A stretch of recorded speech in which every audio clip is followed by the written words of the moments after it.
नमस्कार दोस्तों, कैसे हैं आप लोग। आशा करता हूं आप लोग मस्त होंगे, खुश होंगे। दोस्तों, आज हम हाजिर हैं एक नई कहानी के साथ जिसका नाम है रहस्यमयी हवेली। राहुल और उसकी पत्नी प्रिया को शहर की भाग दौड़ से दूर एक शांत जगह पर अपना नया घर बसाने का मन था। बहुत ढूंढने के बाद उन्हें एक पुरानी हवेली पसंद आई जो शहर के बाहर एक छोटे से गांव के किनारे स्थित थी। हवेली बहुत पुरानी थी, लेकिन उसकी बनावट और रहस्यमयी सुंदरता ने राहुल और प्रिया को मोह लिया। वे इस बात से अनजान थे कि यह हवेली अपने भीतर गहरे राज छुपाए हुए थी। राहुल और प्रिया ने हवेली को खरीदने का फैसला किया। गांव के लोग उन्हें हवेली के बारे में तरह तरह की बातें बताने लगी। किसी ने कहा यहाँ भूत रहते हैं, यहाँ रात को अजीब-ओ-गरीब आवाज़ें आती हैं। किसी ने बताया कि यहाँ पहले रहने वाला परिवार रहस्यमयी परिस्थितियों में गायब हो गया था। लेकिन राहुल और प्रिया इन बातों पर ज़्यादा ध्यान नहीं देते थे। उन्हें लगा ये सब सिर्फ कहानियाँ हैं जो लोगों ने बनाई होंगी। वे दोनों अपने नए जीवन की शुरुआत को लेकर बेहद उत्साहित थे।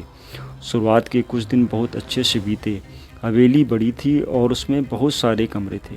राहुल ने वहाँ एक कमरा ऑफिस के लिए और एक कमरा स्टूडियो के लिए रखा था, क्योंकि प्रिया एक पेंटर थी। हवेली का पिछला हिस्सा एक पुराने बाग से घिरा हुआ था, जहाँ दिन में धूप बहुत सुहानी लगती थी, लेकिन रात होते ही वहाँ एक अजीब सा सन्नाटा छा जाता था। एक रात जब राहुल और प्रिया अपने कमरे में सो रहे थे, तो अचानक प्रिया की नींद टूट गई। उसने सुना कि हवेली के नीचे से कुछ आवाज़ें आ रही हैं, जैसे कोई हल्की फुसफुसाहट हो रही हो। वह पहले तो समझ नहीं पाई कि ये आवाज़ें कहाँ से आ रही हैं, लेकिन जैसे ही वह ध्यान से सुनने लगी, उसे यकीन हो गया कि ये आवाज़ें हवेली के नीचे की मंजिल से आ रही थी। उसने राहुल को जगाया, लेकिन राहुल ने इसे हवा की आवाज़ कहकर टाल दिया। कुछ दिन बाद फिर कुछ अजीब घटनाएं होने लगीं। प्रिया को हवेली के कमरे में अजीब व गरीब छायाएं दिखने लगीं और उसे ऐसा महसूस होने लगा कि कोई उसे देख रहा है। एक दिन जब वह अपने स्टूडियो में पेंटिंग बना रही थी, तो अचानक उसके ब्रश अपने आप चलने लगते हैं और कैनवास पर खून के धब्बे जैसा कुछ उभरने लगा। वह बुरी तरह से डर गई और भागकर राहुल को बुलाया। जैसा राहुल ने आकर देखा तो कैनवास पर तो कुछ नहीं था। प्रिया को लगा कि शायद वह थकान की वजह से यह सब देख रही है। एक दिन हवेली की सफाई करते हुए राहुल को एक पुराना तहखाना मिला जो अभी तक बंद था। तहखाने का दरवाज़ा बहुत भारी और जंग लगा हुआ था। उसने जैसे ही दरवाज़ा खोला, उसे एक अजीब सी ठंडी हवा का झोंका महसूस हुआ। तहखाने के अंदर घुसते ही उसे वहाँ पुराने समय की कुछ चीज़ें मिलती हैं। पुरानी किताबें, बक्से और अजीब से प्रतीक चिन्ह। वहाँ एक दीवार पर खून से लिखा हुआ कुछ उभरता दिखाई दिया, लेकिन राहुल ने सोचा कि यह उसकी आंखों का धोखा हो सकता है। रात को जब राहुल और प्रिया सो रहे थे, तो अचानक हवेली के हर कोने से तेज चीखने की आवाज़ें आने लगीं।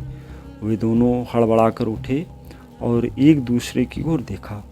राहुल ने हिम्मत करके आवाज़ों का पीछा किया और देखा कि ये आवाज़ें तहखाने की ओर से आ रही थीं।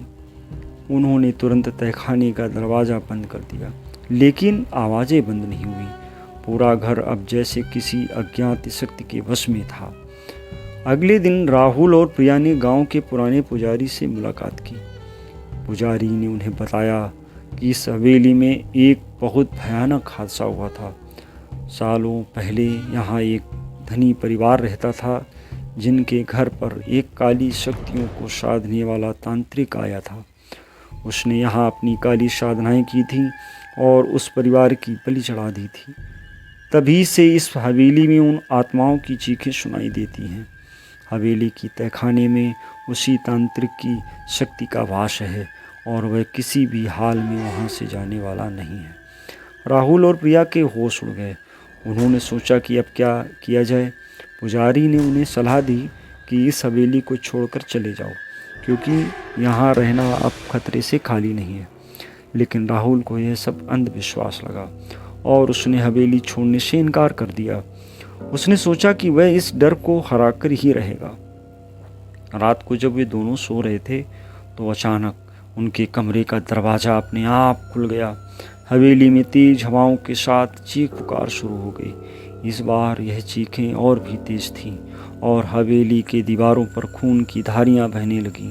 प्रिया की चीख निकल गई और राहुल ने तुरंत अपने कमरे से बाहर निकलने की कोशिश की, लेकिन दरवाजे अपने आप बंद हो गए। ऐसा लग रहा था कि कोई अदृश्य शक्ति उन्हें वहां से जाने नहीं देना चाहती।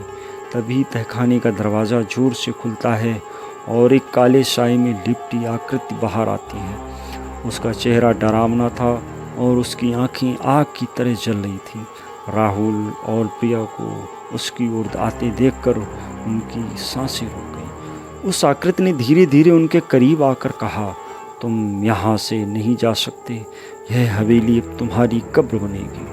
राहुल और प्रिया को अब यह समझ में आ गया कि वे एक बहुत बड़ी गलती कर चुके हैं। उन्होंने पुजारी की बात नहीं मानी थी और अब इस हवेली की काली शक्ति उन्हें अपने चंगुल में जकड़ रही थी। वे भागने की कोशिश करने लगे, लेकिन उनके कदम जैसे जाम हो गए हों। हवेली की दीवारों से खून बहने लगा और अचानक पूरा घर हिलने लगा। आखिरी बार राहुल ने हिम्मत जुटाई और अपनी पूरी ताकत से दरवाजे की ओर भागा। उसने प्रिया का हाथ पकड़ा और दरवाज़ा खोलने की कोशिश की। दरवाज़ा खुला और वे दोनों किसी तरह बाहर भाग निकले। बाहर गांव की ओर भागते हुए पीछे मुड़कर देख रहे थे। हवेली धुएं और आग की लपटों में घिरी हुई थी। चीखें अब भी हवाओं में गूंज रही थीं और हवेली जैसे ध्वस्त हो रही थी। गांव पहुंचकर उन्होंने पुजारी को सारी घटना बताई। पुजारी ने उन्हें तुरंत हवेली को छोड़कर कहीं और बसने की सलाह दी। राहुल और प्रिया ने बिना कोई समय गंवाए उस गांव से हमेशा के लिए विदा ली। उस रात के बाद किसी ने भी उस हवेली को फिर कभी नहीं देखा। गांव वाले कहते हैं कि हवेली अब भी वहीं है, लेकिन वह अब केवल एक धुंधला साया बन चुकी है, जहां केवल काली शक्तियां ही रह गई हैं। जो भी उस हवेली के करीब जाता है वह वहां से वापस नहीं आता। राहुल और प्रिया के लिए यह एक ऐसी भयानक याद बन चुकी थी जिसे वे कभी भुला नहीं सकते। वे अब एक नई जगह बस गए थे, लेकिन उस रात की चीखें हमेशा उनके सपनों में गूंजती रही। दोस्तों, अगर आपको ये कहानी अच्छी लगी हो तो शेयर, सब्सक्राइब और लाइक करना मत भूलिएगा। मिलते हैं एक अगली नई कहानी के साथ। तब तक के लिए जय हिंद, जय भारत।